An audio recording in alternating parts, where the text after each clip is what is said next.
And we are live on a Friday morning.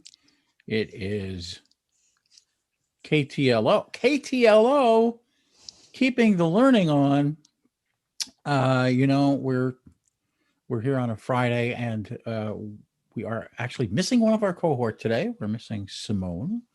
But today we're going to talk about where dreams go and all about dreams and visions and stuff like that. Very interesting. The city on the hill there, the magic city of dreams. I thought that was more appropriate than the dreamy landscape with the trees and the flowers. I don't know why. Maybe it's just because I was in that kind of mood. But anyway, here's the core four. You should know us by now. Patty Blackstaff, Greg Hello. Sanker. Cheers. There's Patty. And here's Greg. Go ahead, Greg.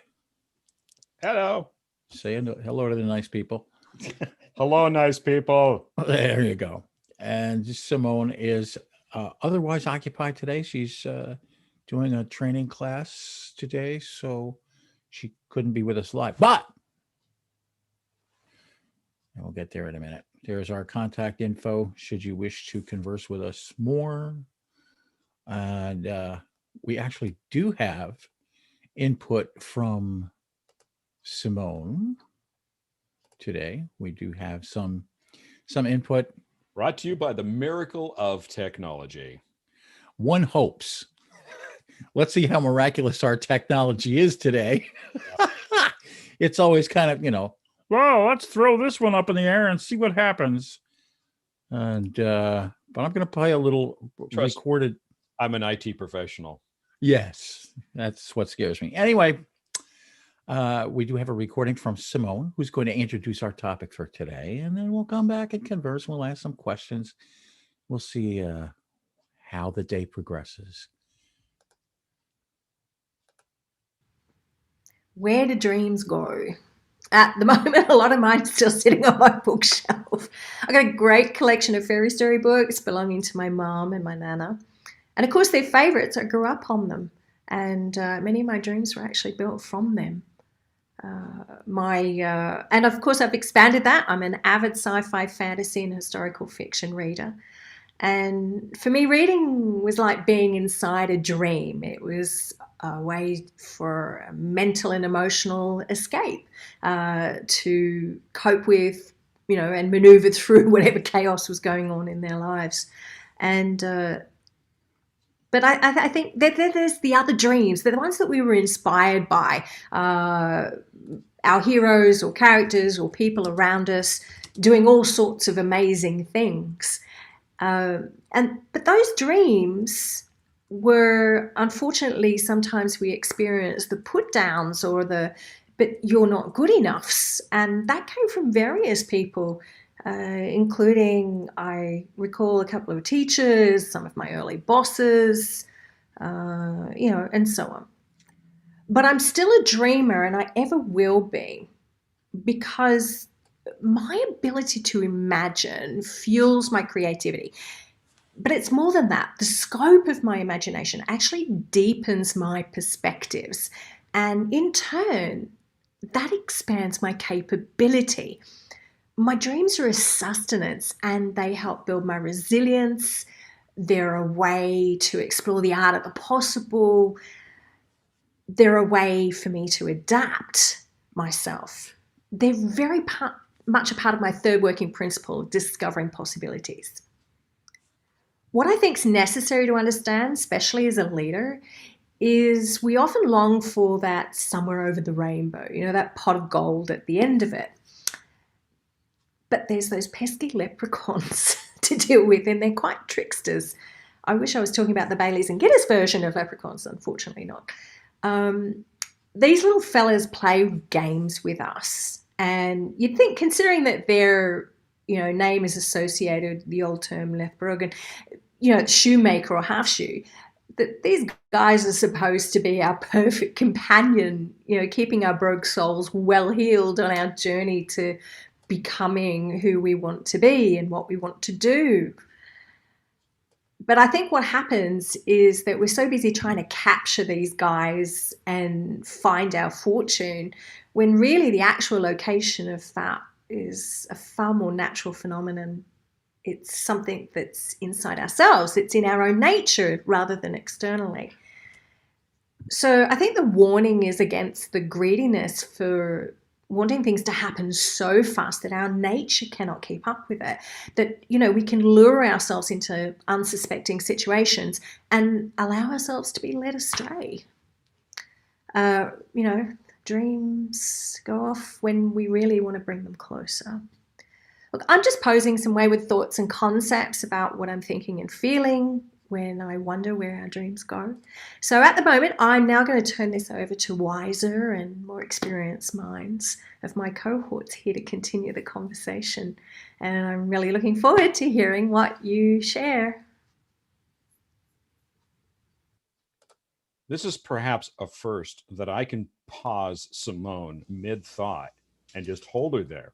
You notice how that worked? Yes, indeed. Good morning, Akshay. Hello. This is just Akshay. Hello. Not morning for you, but here we are. It's Friday afternoon. Woohoo. It's Friday afternoon. Good day, Akshay. Hey, Greg. Long time no see. Yeah. I see you. You're adding more and more guitars behind you as days go by.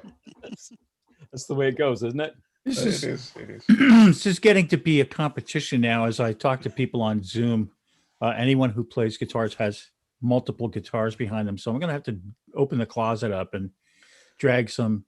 Except mine are so big, I don't know where I put them. I don't really. You guys have these electric thing. I move. I got. Whoa. The backlight kind of kills it. But there's an acoustic there. By the way, I'm hearing from some of our guests that they haven't yet got in. So Kathy is on her way in, or at least she's trying to. Just FYI. Okay. I'm not seeing anybody in waiting. So at this point. But anyway, so we're talking about dreams today, and I will start off today with an anecdote. It's probably the funniest dream story I've ever heard from the comedian David Brenner. And David Brenner was relating a story on one of the talk shows, was probably with Johnny Carson. And he was saying that he would have this recurring dream where he was in Las Vegas performing, and it was the best routine he'd ever done in his life. The jokes were funnier than anything he'd ever said before. The crowd was literally falling out of their chairs. He was just killing it. And he would wake up remembering that he'd had the dream, but that he couldn't remember anything he said during the dream. And so he read some stuff about lucid dreaming, and he went out and he bought a little tape recorder. And he put this on his bedstand, and he told himself, when I have that dream, I'm going to wake up and I'm going to record immediately everything that I remember.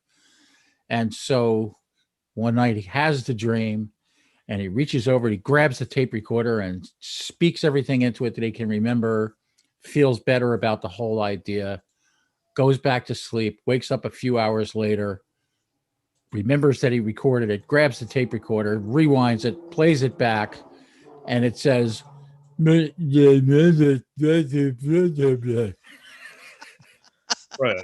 Brilliant, right? and I absolutely love that story. So yes, we have a dream life that may be similar to our own. Sometimes we have anxiety dreams. We have, the dreams where we show up for the exam and don't even know it's an exam. I think that was my first ITIL exam, but actually, I think that was. I think. I was going to say that was the last exam I've done, probably. Yeah.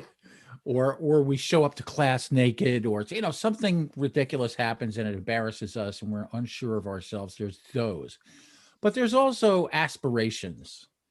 As Simone was talking about, we have these dreams that are expansive in our lives, and sometimes the tricksters come and take them away from us. So Patty, I'm going to come over to you first. Simone asked about visions and dreams. Are they the same thing? Are they different from each other? What's your take on that? No, visions are made up, according to John Baldoni, and I kind of like this idea that visions are made up of dreams. Dreams are the flights of fancy that lead you to the vision, right? So it's almost like a strategic directive that helps you figure out where you're going. So the dream is the The dream is the spark, the idea, that sensation or urge or longing to do something that you feel passion for or that you really love. And it's this idea that you want to head a certain direction. For instance, I want to be a guitar player. Okay, so learn a few chords and you are a guitar player. But a vision, however, is I will become the top bass player in Atlanta. That's a vision. You see yourself somewhere, you see yourself in the future. So the dream lights the fire, right? But a vision is something that you can head toward, that you can build a mission and a plan around. And so I love this quote, and I'm probably going to butcher her name because I don't speak French, but Antoine de Saint-Exupéry.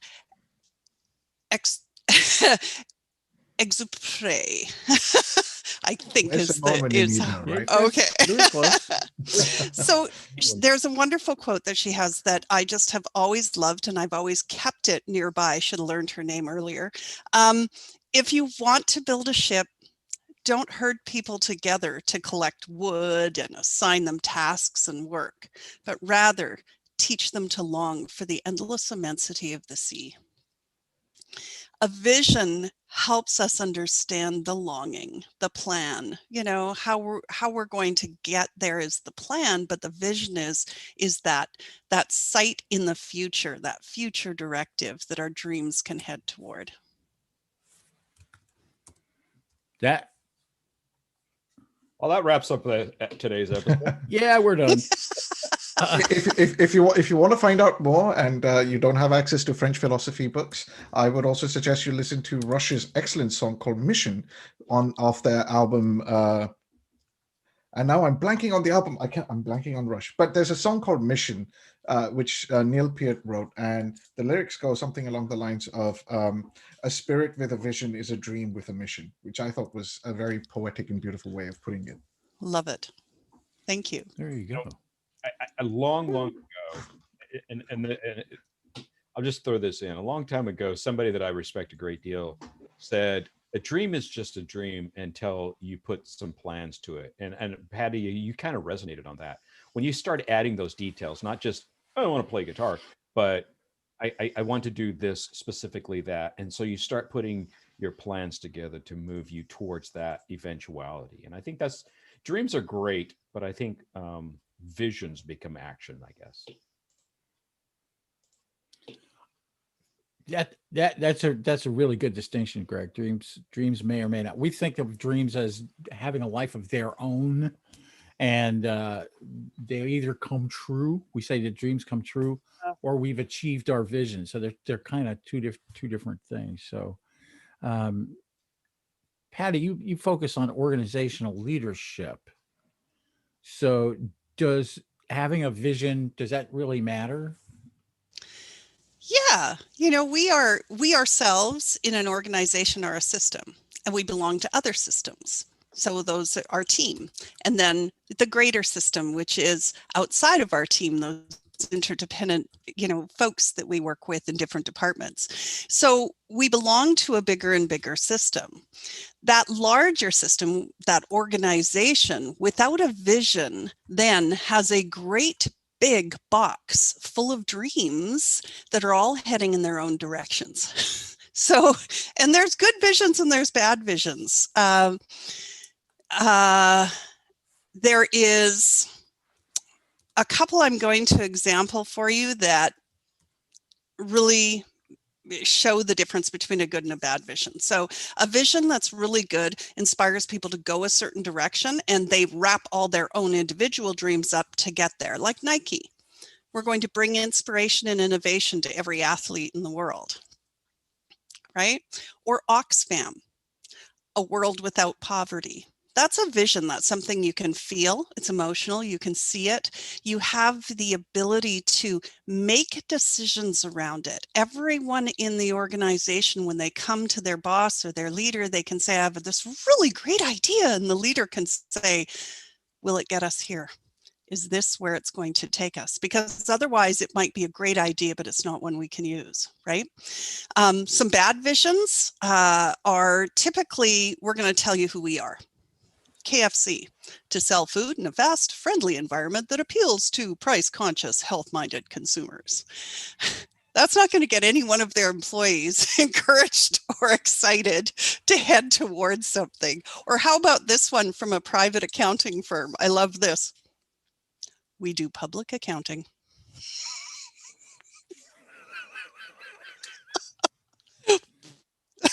Just falls flat, right?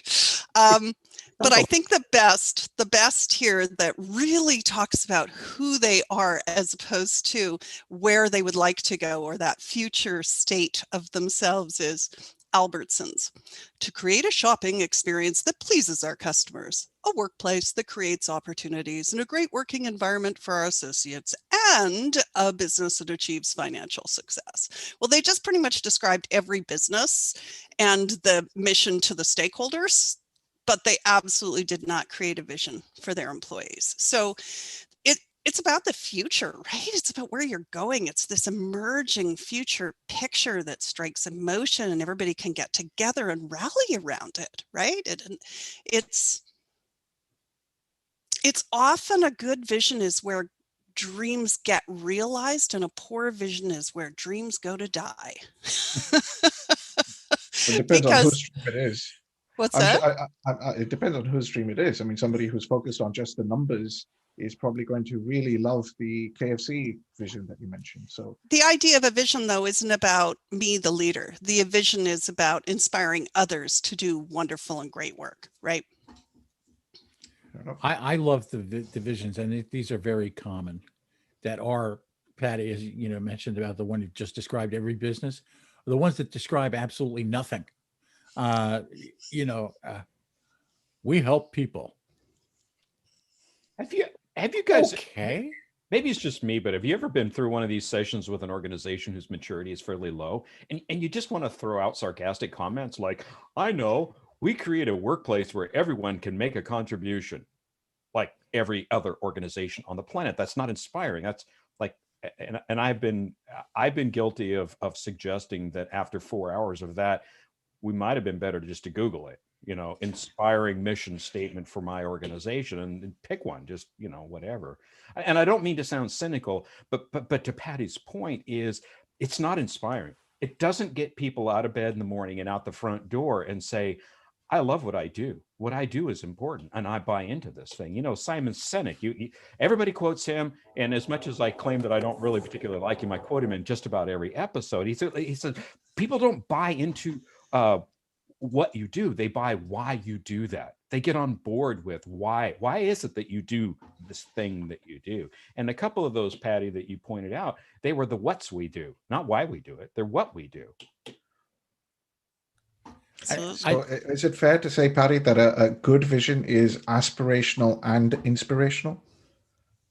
I would say so. It's also short, easy to understand. It's 60 seconds of vision. It's intellectually strong, but it also has like this broad emotional appeal where everybody can jump on, right? Mm-hmm. The vision is inspirational and aspirational. The mission is perspirational. Absolutely. So success is 99%. What was Edison's quote? 1% inspiration and 99% perspiration. Exactly right. Yeah.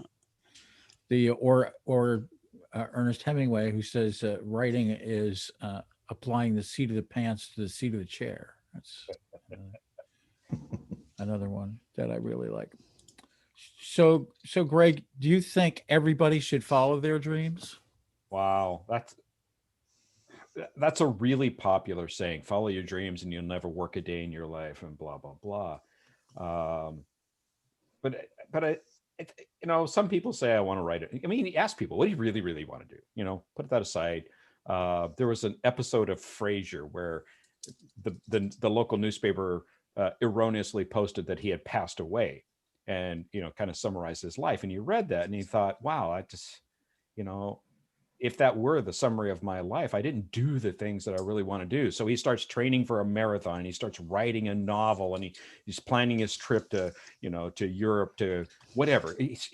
All these bucket list kind of things. And one by one, they kind of stripped away. And he was asked finally in the episode, and of course it carries a philosophical thought of the writers. And they said, but what do you really want to do? Put that stuff away. What do you really want to do? And it came down to, I guess I want to help people. I want to make the world a better place by helping people, et cetera, et cetera. And that's the kind of thing where following that sort of a dream is something that you can buy into.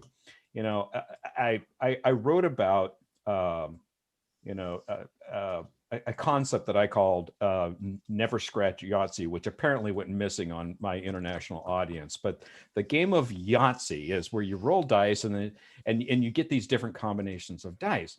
And if you like fail to produce that one of the combinations, you have to scratch something off your score list. In other words, you don't get any points because you didn't score that. And frequently people will scratch Yahtzee because it is the most 5 dice of all the same number. And people will frequently scratch that. And I realize that over the years, my family makes fun of me. Now they kind of think it's kind of cool because I wrote about this. But I say, don't scratch Yahtzee because you're giving up the dream that something really excellent could happen. And I've come to realize in my practice, and that's why I've included the elements of excellence in the work that I do.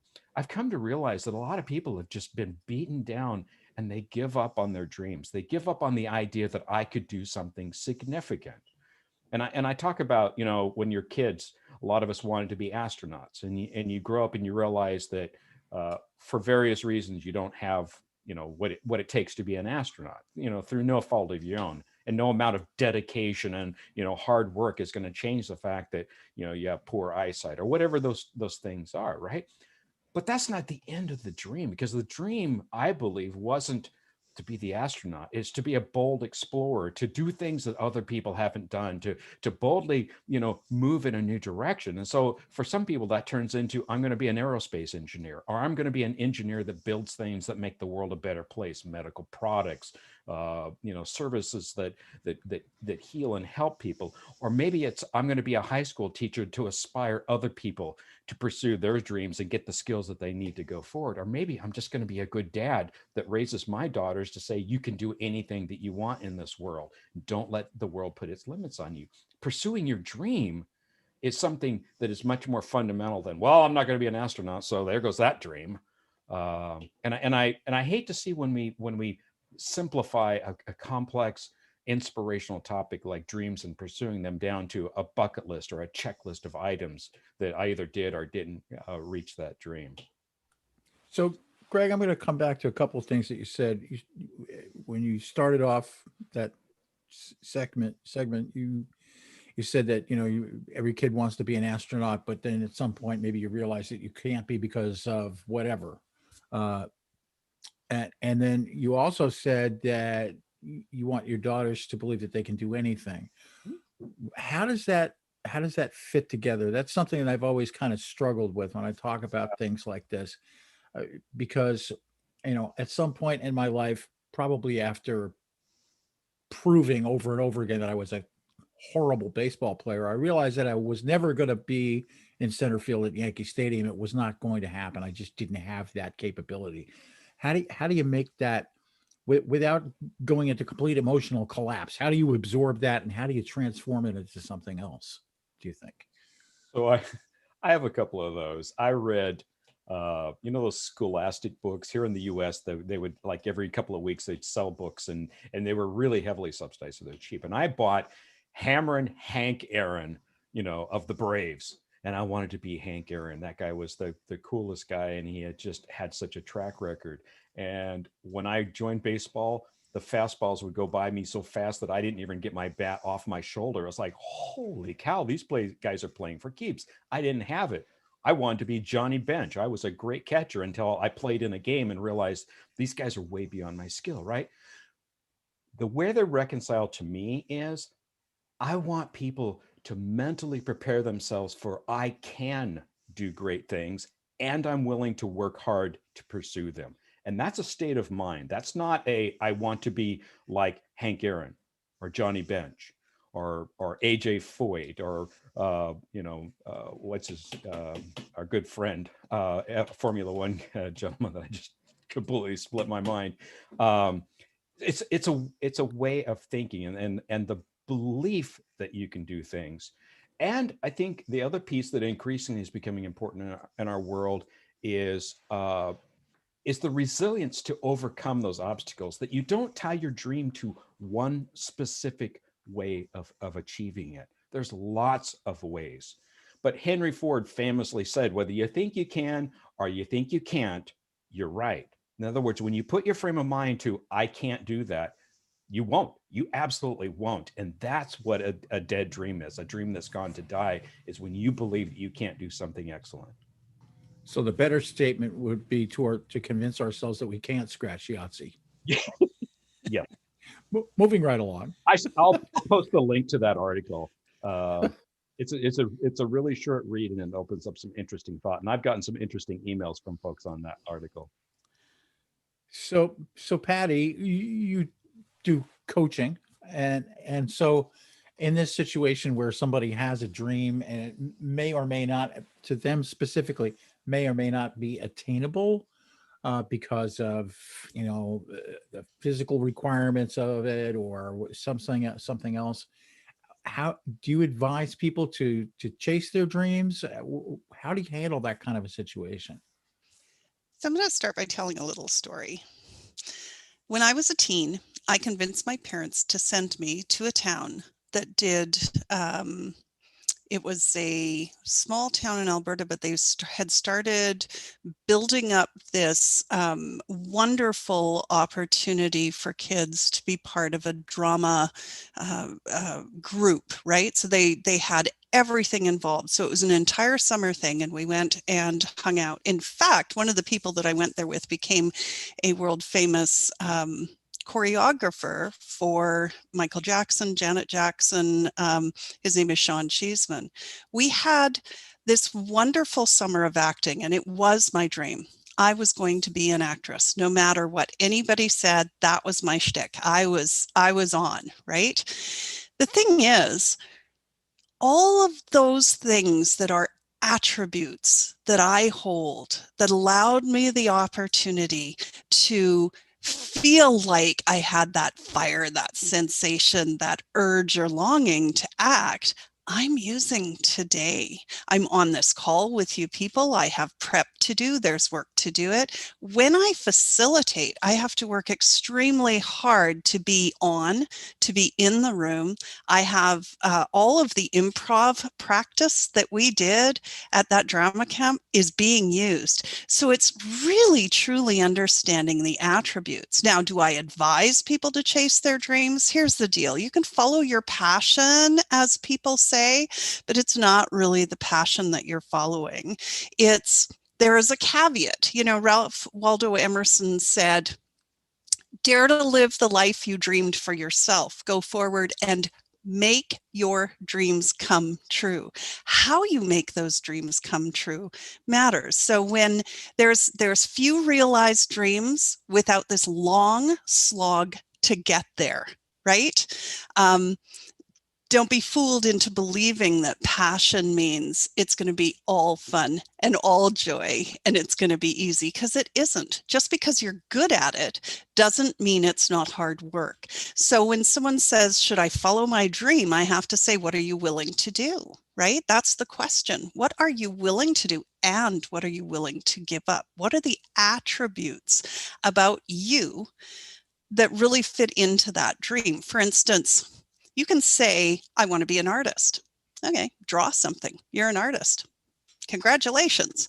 Or you can say, I want to be a gallery showing artist who's sought out by collectors and earns a living from my art. Well, then you better learn framing, and you've got to learn how a gallery expects you to hang that art, because there are some wiring and some screws that are required in specific types. You have to understand the archival quality of the products you're putting on it. You have to understand you can't have those cute little frames with the staples in the sides. You have to absolutely make sure that your canvas is well prepared. You have to network. You have to learn how to sell your art. You need to know how to present yourself with your art. All of those pieces, right? There's work to be done. And there's a lot of work to be done. So do I want to follow my passion? Yes. But what are you willing to do? And what are you willing to give up?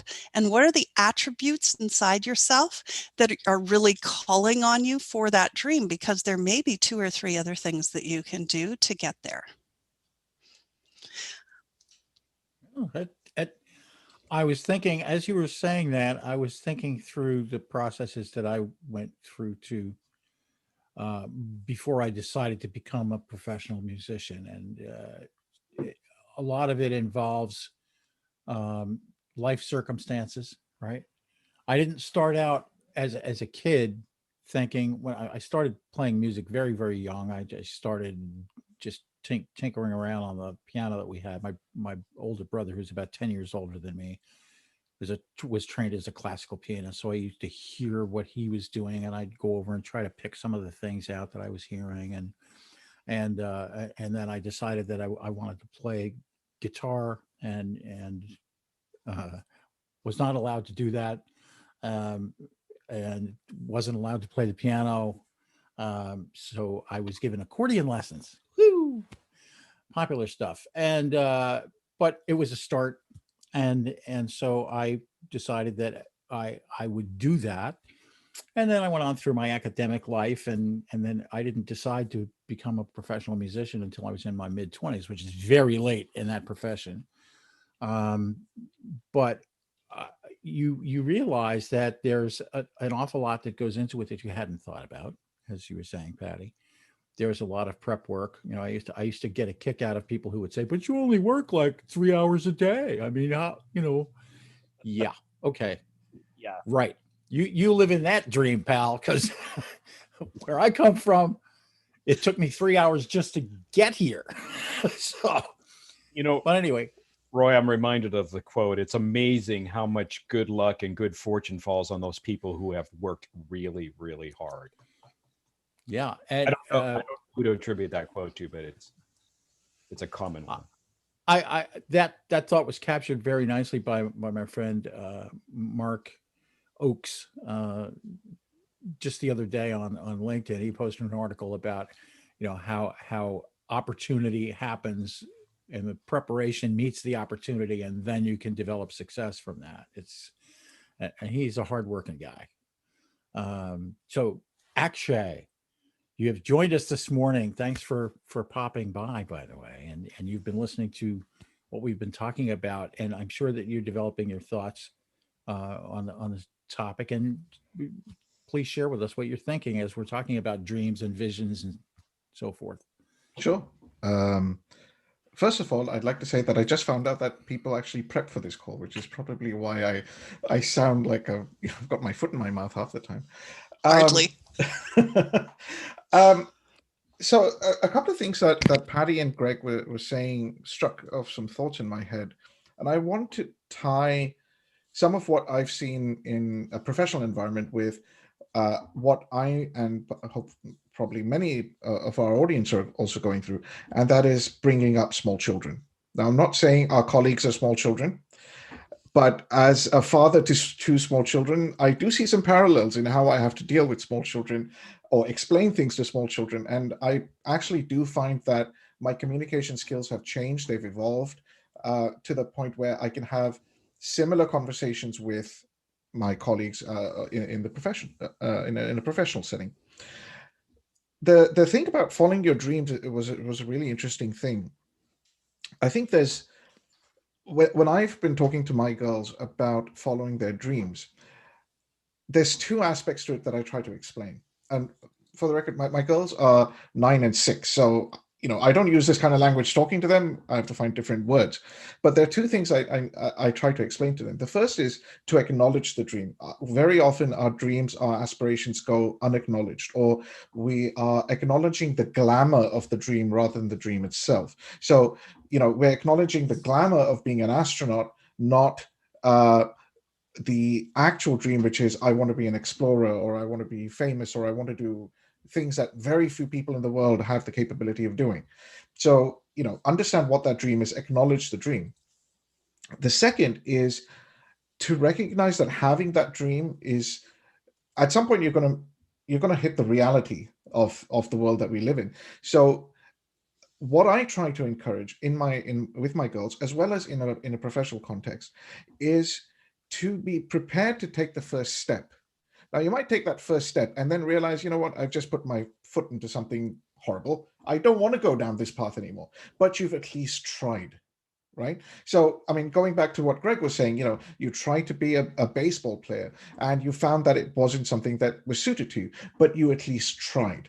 And that for me is the really important thing. In a professional context, I've been in situations where I've had team members that I've talked to who, back in the day, who perhaps wanted to become a project manager. Let's say they saw that as the next step of their career. They saw themselves growing into the role of a leader. But when they had that first opportunity to maybe take the lead on something, they were afraid of the consequences of failure. And part of what we need to be able to do in the context of talking about dreams and following your dreams, etc., is to get people into that safe space where they're at least prepared to try something new. It might not lead them to where they think they want to be, and maybe they'll never get to where they want to be. But the courage in taking that first step is, for me, the biggest challenge to overcome.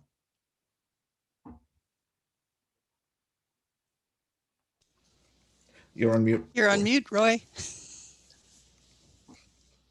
I am a mutant once again. In thinking about the topic and some of the things that all of you have been saying, and some of the things that you just said, actually, I'm thinking we have a dream, which is the ideal. Vision hopefully encompasses some of the practical aspects, like how do I get there?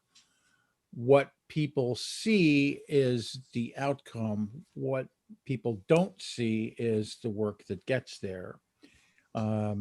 If the work is done properly, by the way, we should, right? That's one of the things that, when you saw Mikhail Baryshnikov leap on the ballet stage, it was effortless. It was as if he was filled with helium, and it just happened. That's miraculous when it happens.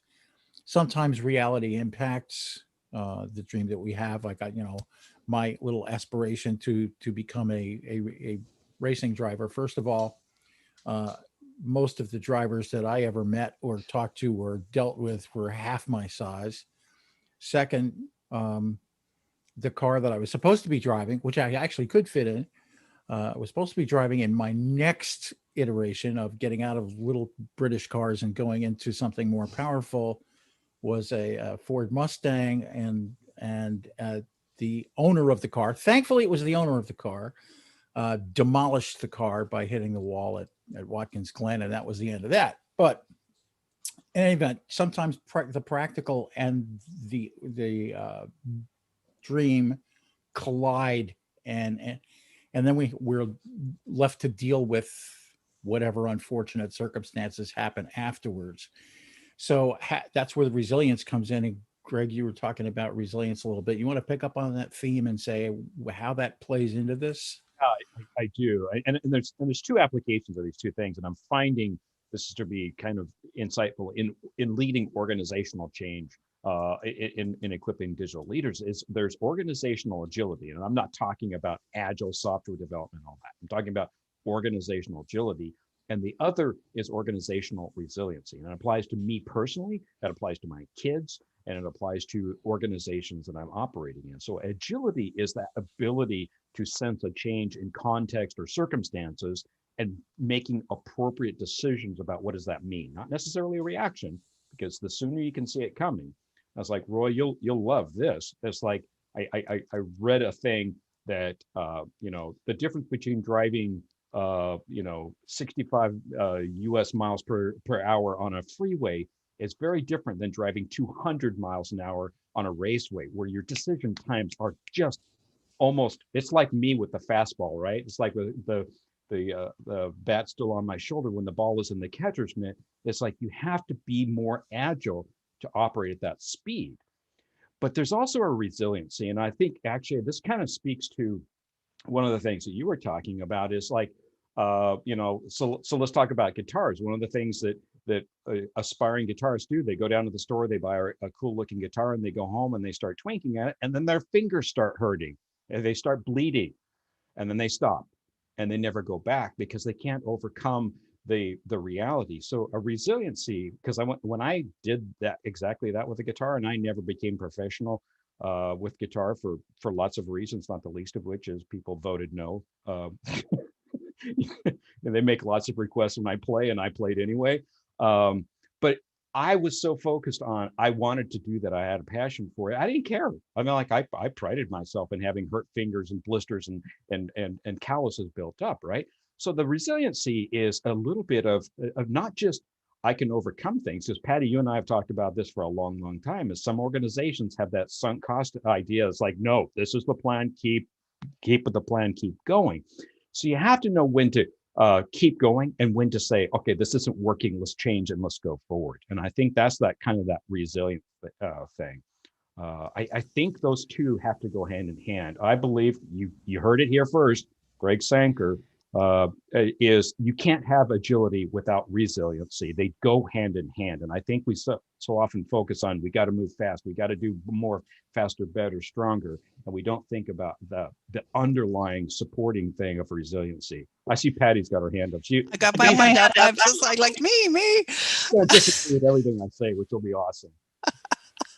I love that though, because so the resiliency is really, you're talking about the fingers, and it's when I said you got to be willing to know what you're willing to give up and what you're willing to do and how hard you're willing to work at it. But also, I think there's three things that are really important to understand. One is legacy, right?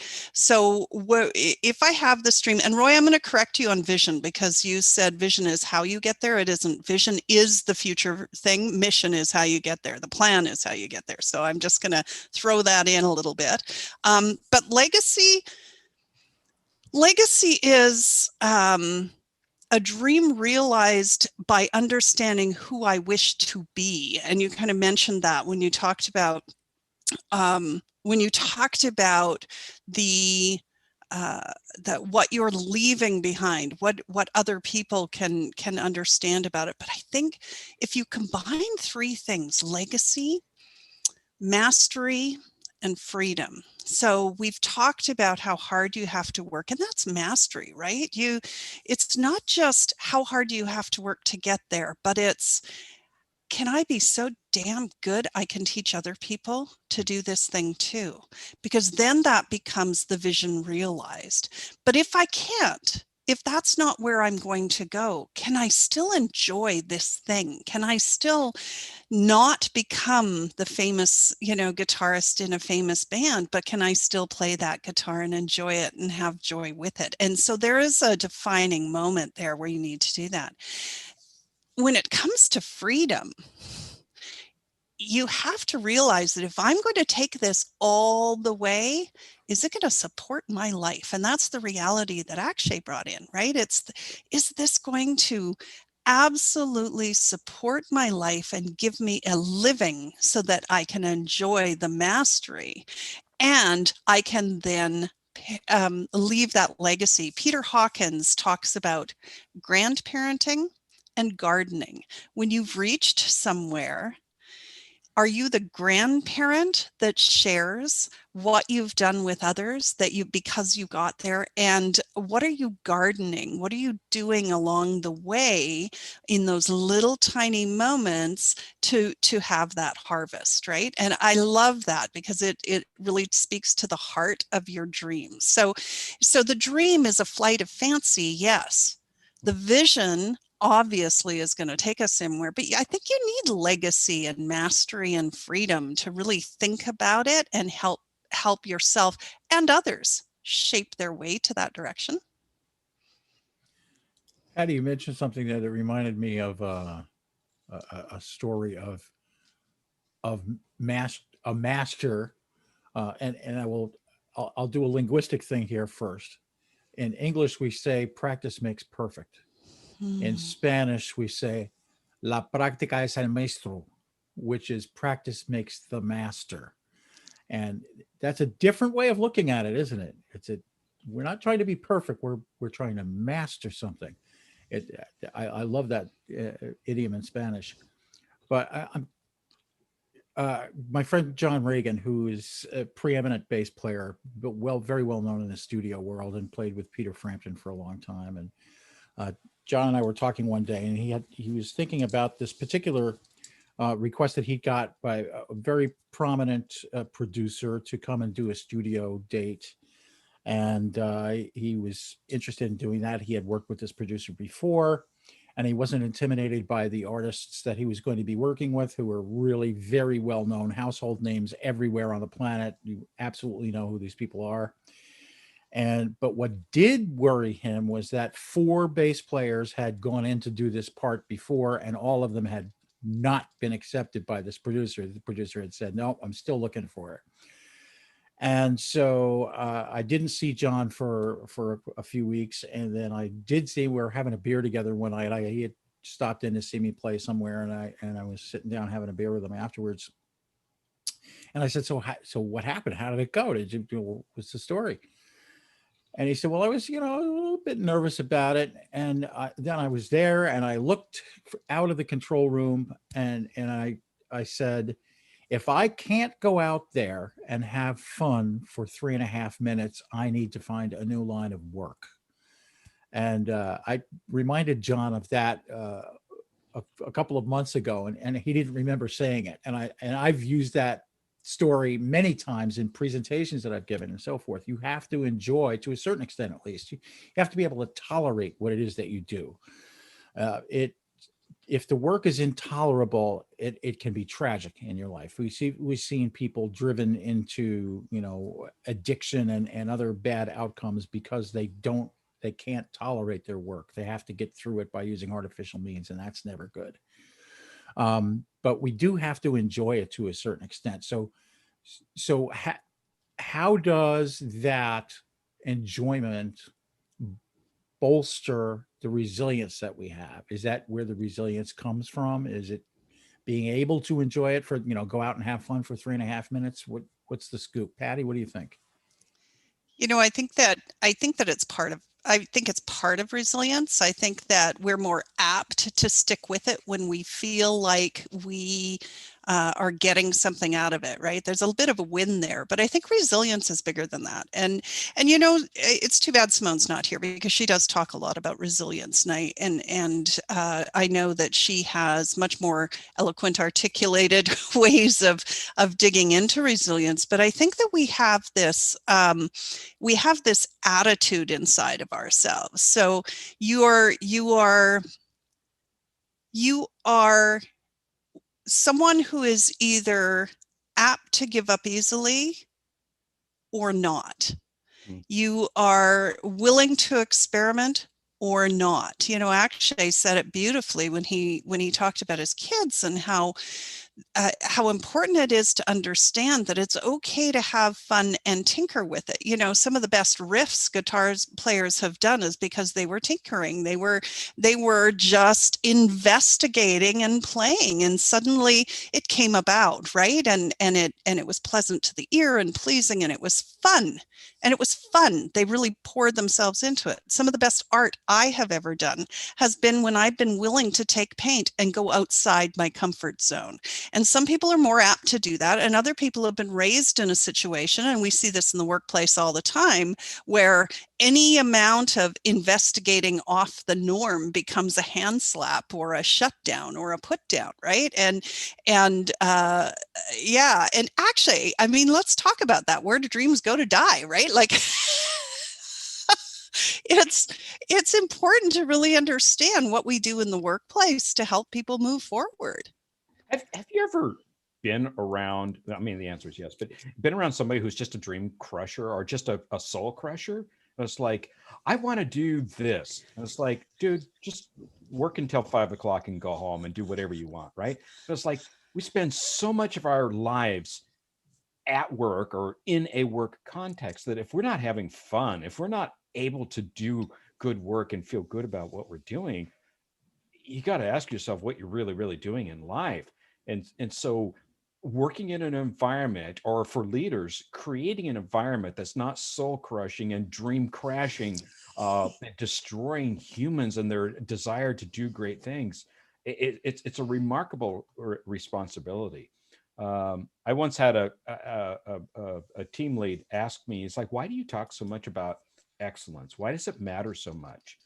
And I said, look, what we do here is important, not just because our customers, our internal customers, care about it, but because the way we behave from 9 to 5 or 8 to 5 sets a tone about how you feel about yourself and how you see yourself in the world. So that when you leave here, when you go volunteer at Habitat for Humanity, or at the homeless shelter, or giving food, or whatever you do to make the world a better place, is like, I want you to be inspired by what you do, so that you're making the world a better place. And by doing that, I'm actually making a much, much broader contribution to the world that I would like to be a part of.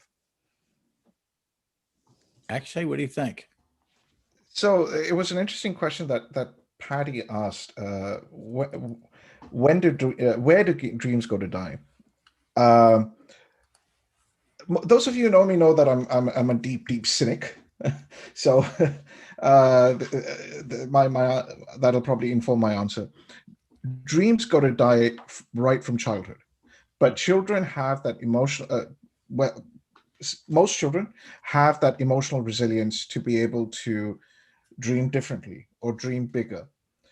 Um, and this is why I was saying earlier that there's a difference between between the dream and the glamour of the dream. And we have to be, as we grow up, we need to have the maturity to understand whether we're pursuing the glamour or whether we're pursuing the dream itself. So, I never had a dream that one day I would be standing up on stage at conferences around the world, at different events, and talking about it, because I realized that's the glamour of what it was. What I was more interested in is meeting people.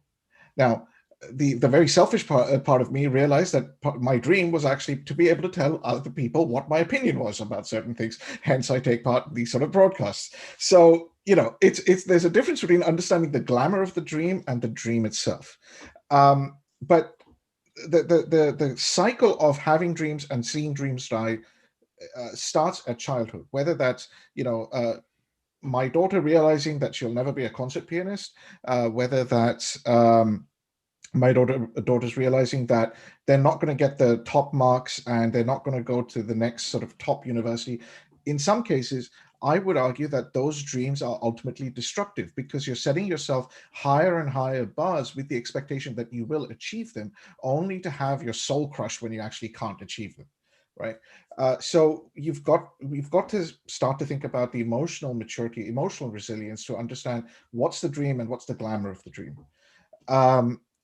The other thing I'd say is, in a professional workplace, individually, speaking as individuals, yes, we want to pursue our dreams. If we follow our dreams, we'll never work a day in our life and all that sort of stuff. But this is where reality meets dreams, right? We have to pay the bills. We have to put food on the table, right? So again, separate the glamour of the dream from the dream itself. If Patty, I think, mentioned KFC, right? Being a line cook at KFC is probably not a fun job, right? But some people seem to enjoy it. Why?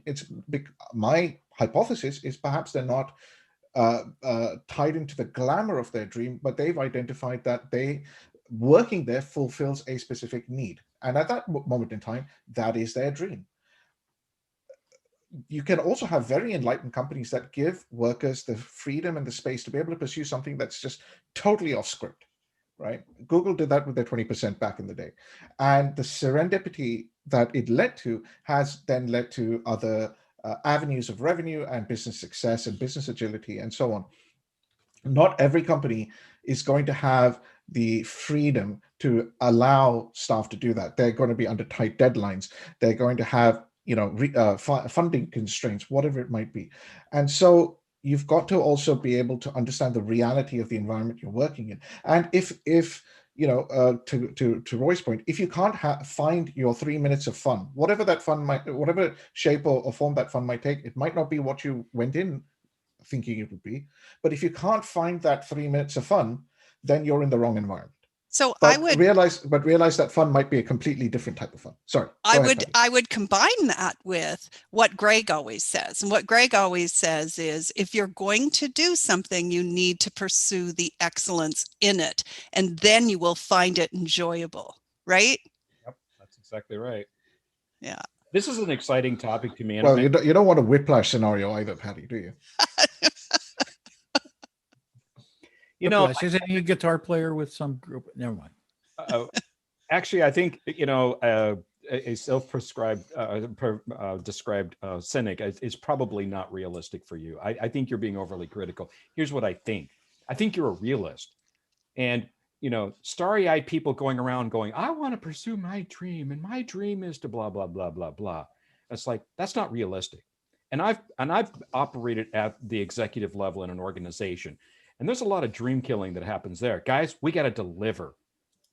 And patting you on the back and telling your dream is so wonderful may or may not be first of mind when I leave the boardroom and I come out and go, we got stuff we got to get done.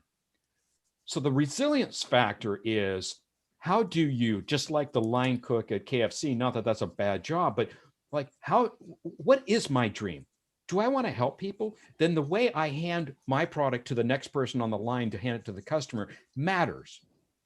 If I go, you know, I'm not pursuing my dream, so I'm gonna be rude or unkind to you, you're not pursuing excellence. You're making the world a worse place, right? And that's where you're zeroing into those attributes that make you like the dream in the first place. How can I reapply those attributes? How can I articulate that to meet some vision? It might be the organizational vision, the team's vision, the vision of the task at hand. But like you say, excellence in it, that mastery in everything you do is really important as you learn.